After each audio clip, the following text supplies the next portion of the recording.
Hi, it's Luke Hart here. I'm talking to you today about the Watershed range of surfboards I've been working on them with. I'm really excited to work with these guys. They're awesome on design, and slowly they asked me to design their boards with them. And the one we're going to be talking about today is the Watershed Fish.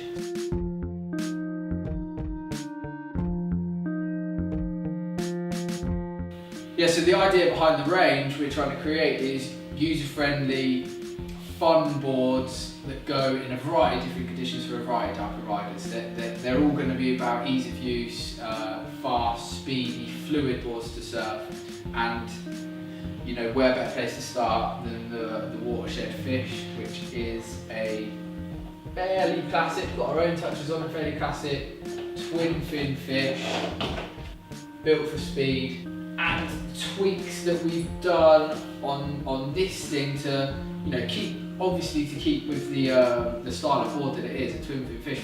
They're always known as being, if a good fish is very, very, very fast. So the design areas that we've looked at is how to make that speed easy to control.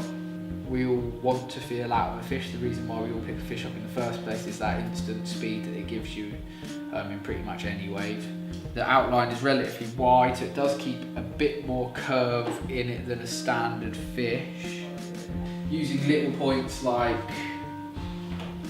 in the outline, for example, we've got a very slight side cut here to give you a bit of pivot on the turn. Coming down through that parallel rail, and it wraps down into the nose quite high in the shoulder here, so you've got quite an extended rail line here, so again, forward trajectory, just instant speed, it wants to go in that straight line quickly. Overall template being quite wide, so it does disc it out slightly, so it does make it turn nicer in those smaller waves. The rail comes into a parallel shape, so you've got that forward trajectory like a fish is made for, and then pulls down quite late into the shoulder, so the rail line does drop away, so you have got this quite long rail line to work with for that forward speed and that turning radius, but we've made the template a lot wider as well. That means it's easier to turn at slower speed, so for those sort of onshore weaker days, yes, you've got initial speed, which you're always going to get out of a fish, but you have also got something that you're going to be able to turn forgivingly without bogging. Then the rocker. On the rocker you've got a soft, shallow sort of entry rocker that will then flow into the bottom shape, which is relatively flat. There's a lot of board engaged in the centre of the board, and then just as you start getting out behind the fins, you're going to get a little bit of tail kick, which is going to work with your turns off the bottom, the way you're starting your turn from a rail. Just having that slight bit of extra curve is just going to give you that touch more hold and fit in the pocket. And there's plenty of roll off the V bottom into the rail, meaning you're going to get a lot of hold through your turns. Given the fact that it's a fish and it's very, very fast, anything we can do to the rail shape to give it more control through turns, that's what we're looking at.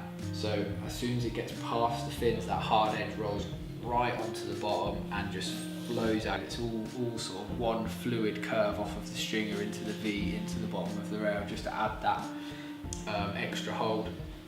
A design point that's overseen is keeping this really, really chunky. Now, for me, keeping this down, lowering this rail here, one that uses that side as a fin if you're committed on rail, and two, the point of difference between the thickness in the centre of the tail and the end of the tail is so severe. If you look at the thickness here, it's really, really thin. Look at the thickness here, it's really thick.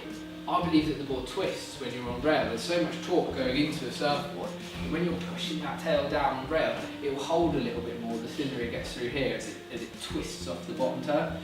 Throughout, the rocker is flat, but they're just a little sort of design points again that we're implementing to make this board as easy as it can be to use. Bottom shape. On the bottom shape we have a V concave from the nose that funnels through the board. As it gets past centre, you just start getting a double concave, what we call a spiral V, which is a double concave still inside the V. It starts giving you lift off the tail. That lift off the tail is going to mean that you're instantly going to have forward momentum, which is instantly going to give you balance, which is instantly going to mean you're going to be able to control the ball better. You're not going to be wobbling all over the show trying to find your feet. Just that extra little bit of lift is going to give you a nice cushion to sort yourself out and get on with surfing the wave without having to worry exactly where your feet are. Deep cut swallow, synonymous with all fishers, really foiled out through the tail.